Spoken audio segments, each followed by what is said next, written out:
Kevin and Derek here with Kostoff and Company at Nova Home Loans. Coming to you with a little coffee talk today about stamps. Stamps. Yes, stamps. When you called me and said, Derek, I've got another rabbit hole to go down with regards to recession historically and the price of stamps, I said to you, click. Exactly. No.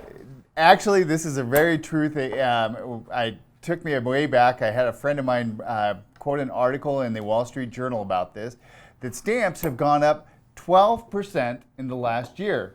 And that because of the entity that the U.S. Post Office is, it's kind of a microcosm, and it is a direct reflection of inflation. Actual inflation. Actual inflation. And this goes way back. I mean, it took me back in the Wayback Machine, back to that economics degree at the University of Northern Colorado. But it is truly looked at. This is a true gauge that is looked at pretty regularly. So even though the Fed's talking about 6 or 7 or 8%, I think we could call that political theater. yes.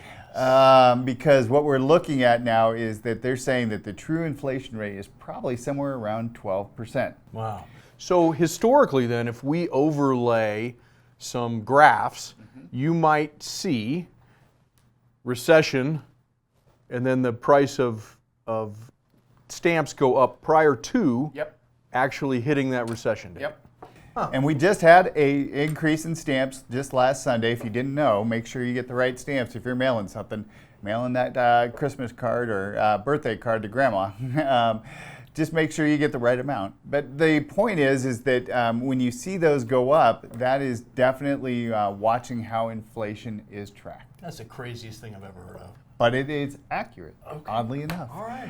But the other thing, too, that we wanted to talk about with this is with regards to last week, we saw a bit of a change in mortgage rates. Oh, my. It was a roller coaster. Used to be, we'd see on a daily change maybe 10 to 20 basis points up or down was a pretty big move. That right? used to throw us for a little bit of a loop. Yep. Well, last week we got to go on a 75-point ride in one day. Yeah. And as of today, we're shooting this on the 12th of July. CPI came out today, way better than expected. So we saw a 75-point ride the other way. And once they peeled back some of the unemployment numbers that sent the mortgage-backed securities on that ride, it looks like it's mainly just second jobs and part-time income. Right. So folks are picking up a second gig. Whether it's at Starbucks or driving an Uber or what have you, right? And they're counting that person as having 2 jobs, not just one and a side hustle. So, pulling this back to stamps, how does this all dovetail in? How does it dovetail in, Kevin?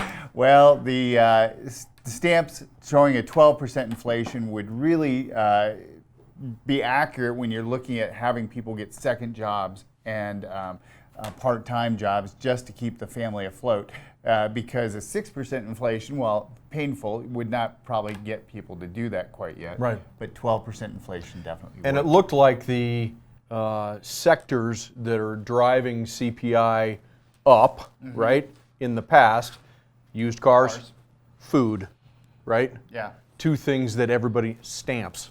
3 things that everybody needs and may or may not use on a daily basis, at least food and car on a daily basis. Stamps, not so much. But, so that makes sense. These are all things that Derek and I look at on a pretty regular basis, and I know that they can sound a little crazy, but it is how we try and make sure that we get you into the best rates possible and give you the best advice possible on when to lock in your interest rates, that kind of thing. If you have questions, give us a call today. Kevin and Derek here at Kostoff and Company, Nova Home Loans.